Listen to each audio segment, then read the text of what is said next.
Number 7. She lies about giving me her doctor's appointment slot for our psychiatrist because she was so worried for me. Good question. Okay, so why did you make Beck drive you around when they were in renal failure and over-medicated? So I was with Beck for almost 5 years. Beck was over-medicated for 3 months. That is it. So they started the medication towards like the middle/end of October 2019. And then they stopped taking it because finally in December, like I was putting my foot down. I actually have, it's on my other phone. I have a screenshot of me telling Beck, because we had the same psychiatrist. And I was like crying. I was like, I love you so much. I miss you. Like something's wrong and we all care about you. Like, and I had an appointment with our psychiatrist. Like it was an appointment for me. And I was like, I'm going to give you that slot because I need you to you need to be seen. Like we're all worried about you, like collectively as like a unit. Like it was me, Eric, Ricky, their family, etc., etc. Like we were so worried. So thankfully, it was only 3 months out of 5 years that Beck was medicated. You can go back, you can look at the videos. It was hard and it was scary. I should have never, ever asked Beck to do anything while they were like that. And I'm sorry for that. I take full responsibility. I should have never asked for anything, ever.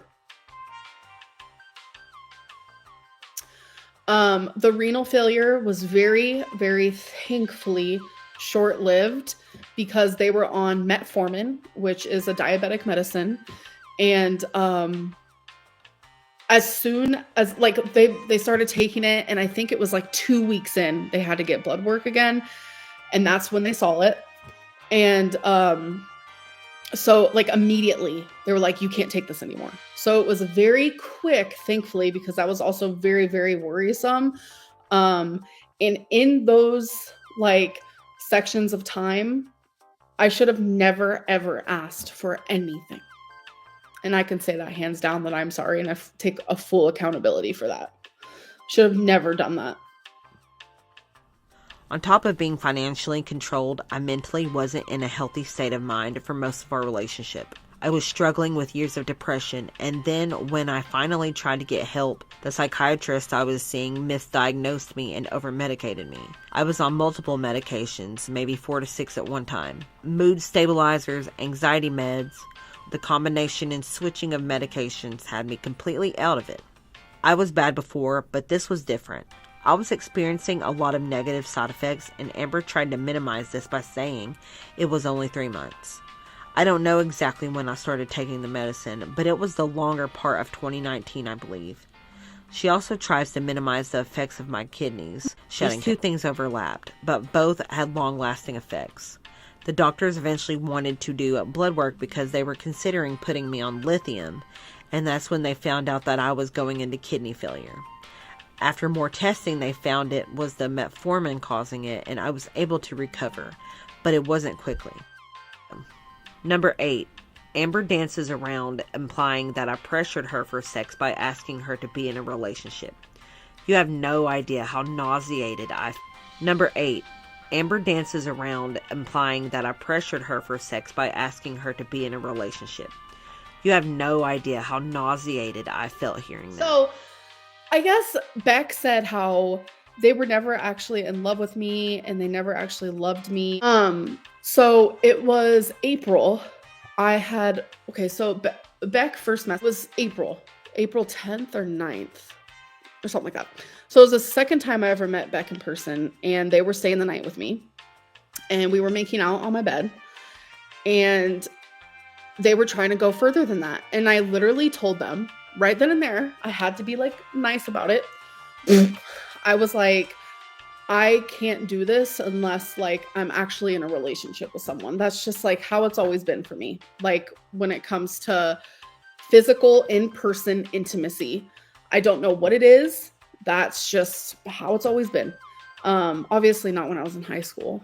Like when I was in high school, that was different. So anyways, Uh, it was not an hour later. That was when Beck asked me to be their girlfriend. And it's like, I look back now and I'm like, I don't understand the situation. How did I force them to ask? I literally just said, like, I don't feel comfortable being intimate to that like degree, unless like I'm in a like Beck could have said, yeah, I understand, and we could have just like moved on. I don't know. It's just like weird. She tries to insinuate that I pressured her into a relationship for sex because I claimed before that she pressured me into a relationship when I wanted to take it slow. She's always turning accusations around and making them her own to point back at people. On the day that I asked Amber to be my girlfriend, we were having a Netflix and chill type of date. I was really into the movie and Amber wanted to make out and cuddle. I told her I didn't want to in that moment because I was into the movie, and this started a fight between us. This was the fight that she essentially told me she had many people lined up who wanted to date her, and if I didn't hurry up, she would find somebody else. I did like her at the time, and I didn't want to lose her yet, so then I asked her to be my girlfriend. Looking back on it, it's obvious she just wanted me to make it official as quickly as possible. Number 9. Claims she never saw the settlement money and that, quote, it just went into the joint account. I don't know what happened to it. In my members only, I talked about how Beck is saying that I took the inheritance. You didn't say what happened to the $6,000. All you said was you shared a bank account. The $6,000 just went into the bank account. I don't know. It went into the bank account. There was nothing was ever like done with it. It was just like collected within all the other money. But I remember Beck recently saying like they wanted to do things for their mother with that money, and I don't understand. Like they got tattoos, went to the cabin, and we would buy cute little gifts to put next to the headstone and like things like that. Like it didn't come out to $6,000, no, but like they were free to do whatever they wanted. That's the part that's like just really confusing to me. Amber used her paying for things that I needed to manipulate me into handing over the money for my mom's settlement.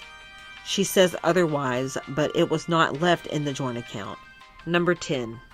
She lied and said that she took the joint debit card away from me because Jade was uncomfortable. That card was only attached to the joint account we shared that originally was my account, and by that time she already had a separate private account with the same bank that all of her money was going into. Because Feline was like, baby, like we're in a relationship together, like you can't keep paying for your ex's stuff. Like this was months after me and Beck finally broke up. And so obviously I had to take the debit card. I don't think I ever threw it away. And it literally says Beck's name right on it because we had our own separate. No, I didn't steal their card. After we broke up, months and months down the line, we're like, we need our own banks. Like, what is happening here? So instead of me getting a new one, Beck just did. Number 11. Amber also lied about free bleeding, about how long I helped her wipe, how often I brushed her hair, and how often she showered. And then she also read out a chat about us both having hygiene issues. Beck says that they wiped me. Okay, so story time on that. Beck started wiping me after my hysterectomy, and it continued on after that. This part is embarrassing, and this part I am going to be accountable. Here we go. Accountable Lynn coming in at you.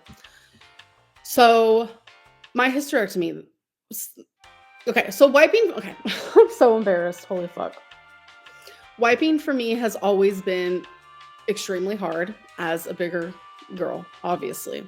If you were bigger, my size, it's hard. When I was about to get my hysterectomy, that was a big thing for me that I was like, how am I going to be able to wipe myself? Because it's hard already. I'm not going to be able to. So this is something that I was like, at the time, I was like, Becky, like, are you going to be able to do this for me? Like, I'm really embarrassed about it. And they were like, of course, like, I love you, blah, blah, blah. So when I was healing, I physically could not do it. Like, physically could not do it. And so Beck did it for me. And so did my mom. Me and my mom would laugh about it though, because it was just like, okay, you did this for me as a baby, and now you're doing it for me as an adult. So it was an embarrassing type deal. But so me not being able to wipe for, it was like honestly a few weeks. Like, I had a partner who wiped me for 9 months. Like, the healing was just going perfect. And I was like, holy fuck, wait a minute. I like have lost the ability to like do this. And obviously after time I was able to figure that out again, thankfully. But I would say Beck wiped me for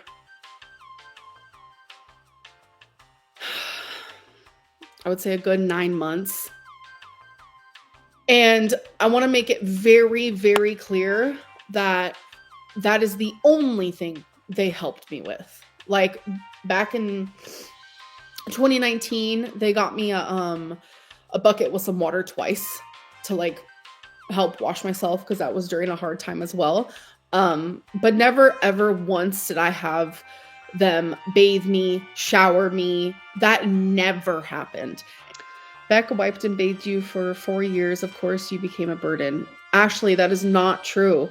Beck never bathed me and only wiped me for about 9 months, which is a long time and way too long for anyone to do, like, especially like an adult. Like, I feel absolutely awful for that, but that's not true. You free blood all over Eric and Ricky's house. No, I didn't. After Amber's cancer scare and hysterectomy, I was the one who took care of her while she was healing. And yes, I was the one who wiped her. But I wiped her plenty before that. I believe from sometime in 2019 to June 2021 when we broke up. Before I started wiping her, she would use washcloths to wipe. She would set them on the corner of the sink, and then she would turn herself around to wipe herself on it. And then she would throw them away. Our roommates started to notice that their late mother's washcloths were disappearing. And they confronted her about it, and she wanted me to lie to them for her, but I didn't. She ended up buying more washcloths for herself, and instead of throwing them away, she had me wash them in the sink and then put them in the washer. Wiping ended up being the lesser of two evils at the time. Amber also said that I only brought her a bucket a couple of times. And that is true, it only happened a couple of times. But I did help her get spots she couldn't reach. And in between the bucket baths, she just didn't shower. I also didn't only brush her hair once either. It needed to be brushed every few months.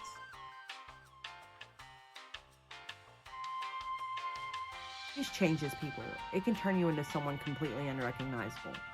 It can take years for you to find yourself again and to make sense of what was even happening. To those of you who haven't experienced something like this before, I hope that you can see this as a tale of caution. And if you have experienced something like this similarly, then I hope this helps you feel less alone. I hope that my mom is out there watching and seeing the changes I've made and is feeling peace knowing that I am safe, happy, and loved. I hope that she is proud of me for sticking up for myself and for speaking out against Amber.